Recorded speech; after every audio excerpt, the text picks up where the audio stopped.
ಈ ದಿನ ಕನ್ನಡ ಜಾಗೃತ ಪರಿಷತ್ತಿನ ಅಡಿಯಲ್ಲಿ ನಡೆದಿರತಕ್ಕಂಥ ಪ್ರತಿಭಾ ಪುರಸ್ಕಾರ ಕಾರ್ಯಕ್ರಮ ಸೋಲನ್ನ ಗೆಲುವಿನ ಮೆಟ್ಟಿಲು ಮಾಡಿಕೊಂಡು ಅದನ್ನು ನಿರೂಪಿಸಿದಿರತಕ್ಕಂಥ ಸರ್ಕಾರಿ ಪ್ರೌಢಶಾಲೆಯ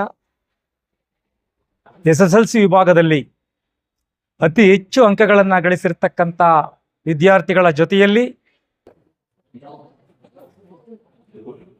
ಸತತ ಪ್ರಯತ್ನದಿಂದ 2ನೇ ಹಂತ ಮತ್ತು 3ನೇ ಹಂತದ ಪರೀಕ್ಷೆಯಲ್ಲೂ ಸಹ ಉತ್ತೀರ್ಣರಾಗಿರತಕ್ಕಂಥ ವಿದ್ಯಾರ್ಥಿಗಳಿಗೆ ಪ್ರೋತ್ಸಾಹಧನ ನೀಡುವಂಥ ಈ ಒಂದು ಕಾರ್ಯಕ್ರಮಕ್ಕೆ ಕನ್ನಡ ಜಾಗೃತ ಪರಿಷತ್ತಿನ ನಮ್ಮ ಗೌರವಾನ್ವಿತ ಟ್ರಸ್ಟಿಗಳಾಗಿರ್ತಕ್ಕಂಥ ಸನ್ಮಾನ್ಯ ಡಾಕ್ಟರ್ ಎ.ಓ. ಆವಲ್ಮೂರ್ತಿರವರು, ತಾನ ಪ್ರಭುದೇವರವರು, ಜಿ ಸತ್ಯನಾರಾಯಣರವರು, ಹಿರಿಯ ಕನ್ನಡ ಪರ ಹೋರಾಟಗಾರರಾಗಿರ್ತಕ್ಕಂಥ ಸಂಜೀವ್ ನಾಯ್ಕರವರು, ನಮ್ಮ ಕನ್ನಡ ಜಾಗೃತ ಪರಿಷತ್ತಿನ ಅಧ್ಯಕ್ಷರಾಗಿರ್ತಕ್ಕಂಥ ಕೆ ವೆಂಕಟೇಶ್ರವರು ಮತ್ತು ಎಲ್ಲ ನಮ್ಮ ಕನ್ನಡ ಜಾಗೃತ ಪರಿಷತ್ತಿನ ಮತ್ತು ವಿವಿಧ ಕನ್ನಡ ಪರ ಸಂಘಟನೆಗಳ ಎಲ್ಲ ಮುಖಂಡರು ಭಾಗವಹಿಸಿ ನಮ್ಮ ಕನ್ನಡ ಜಾಗೃತ ಪರಿಷತ್ತಿನ ಪದಾಧಿಕಾರಿಗಳು ಮತ್ತು ವಿದ್ಯಾರ್ಥಿಗಳ ಪೋಷಕರು, ಅದೇ ರೀತಿ ಮಾಧ್ಯಮದ ಮಿತ್ರರು ಎಲ್ಲ ಭಾಗವಹಿಸಿ ಕಾರ್ಯಕ್ರಮವನ್ನು ಯಶಸ್ವಿಯಾಗಿ ನಡೆಸಿಕೊಟ್ಟಿದ್ದಾರೆ. ಅವರೆಲ್ಲರಿಗೂ ಸಹ ನಾನು ತುಂಬ ಜಾಗೃತ ಪರಿಷತ್ತಿನ ಪರವಾಗಿ ತುಂಬ ಹೃದಯದ ಧನ್ಯವಾದಗಳನ್ನು ಹೇಳ್ತಾ ಇದ್ದೀನಿ. ನಮಸ್ಕಾರ. ಬಹಳ ಕಮ್ಮಿ ಆಗಿದೆ. ಇವತ್ತು ಕರ್ನಾಟಕ ರಾಜ್ಯದಲ್ಲಿ ಯಾವ ಥರ ಇದೆ ಅಂತ ಹೇಳಿದ್ರೆ, ಕನ್ನಡ ಶಾಲೆಗಳು ವಿದ್ಯಾರ್ಥಿಗಳಿಲ್ಲದೆ ಮುಚ್ಚುತ್ತಾ ಇದ್ದಾರೆ.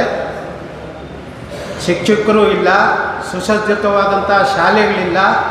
ಸರ್ಕಾರ ಮಾತ್ರ ನಾವು ಕನ್ನಡಕ್ಕೆ ಪ್ರೋತ್ಸಾಹ ಕೊಡ್ತೀವಿ, ಕನ್ನಡಕ್ಕೆ ಪ್ರಾಧಾನ್ಯತೆ ಕೊಡ್ತೀವಿ ಅಂತ ಹೇಳ್ತಕ್ಕಂಥ ಈ ಒಂದು ಸಂದರ್ಭದಲ್ಲಿ ಇಂಥ ಒಂದು ಅರ್ಥಪೂರ್ಣವಾದಂಥ ಒಂದು ಕಾರ್ಯಕ್ರಮವನ್ನು ಮಾಡಿರ್ತಕ್ಕಂಥದ್ದು ನಿಜವಾಗಿ ನಮ್ಮೆಲ್ಲರಿಗೂ ಭಾಳ ಸಂತೋಷ ಆಗಿದೆ.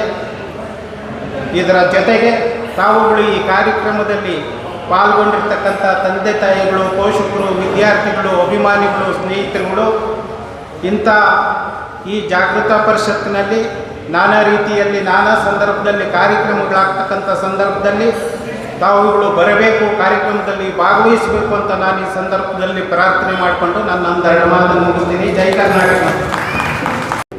ನಮ್ಮಲ್ಲಿ ತಾರುಣ್ಯ ಎಷ್ಟೇ ವಯಸ್ಸಾಗಿರ್ಬೋದು, ಯಾವಾಗ ಬರುತ್ತೆ? ಕುತೂಹಲ ಇದ್ದಾಗ, ಬೆರಗಿದ್ದಾಗ. ತೇಜಸ್ವಿ ಮನೆಗೆ ಇದೊಂದು ಸಣ್ಣ ಪ್ರಸಂಗ ಹೇಳ್ಬಿಟ್ಟು ನನ್ನ ಮಾತು ಮುಗಿಸ್ಬಿಡ್ತೀನಿ. 95 ಚಿಲ್ಲರೆ ವಯಸ್ಸು.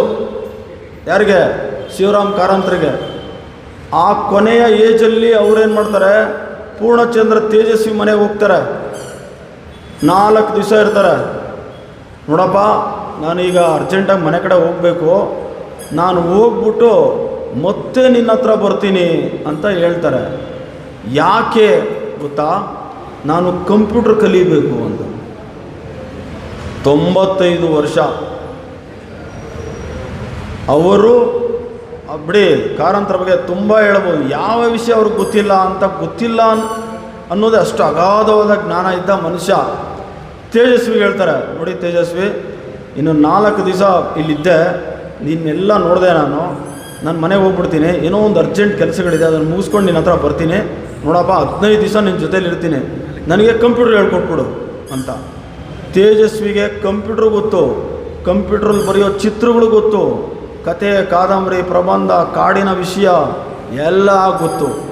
ಅವರು ತಮ್ಮ ಜೀವನದ ಕೊನೆಯ ಹಂತದವರೆಗೂ ಕಲಿತಾನೇ ಇದ್ದರು. ನನಗೆಲ್ಲ ಗೊತ್ತಿದೆ ಅಂತ ಹೇಳಿದ ಮನುಷ್ಯ ದಿವಂಗತ ಅಂತ ಹೇಳಕ್ಕೆ ಇಷ್ಟಪಡ್ತೀನಿ. ನಾನು ಸತ್ತ. ಇಷ್ಟು ಹೇಳಿ ನಾನು ಮಾತು ಮುಗಿಸ್ತೀನಿ, ದಯಮಾಡಿ ಕ್ಷಮಿಸಿ. ವೆಂಕಟೇಶ್ ಅವರಿಗೆ ಧನ್ಯವಾದಗಳು.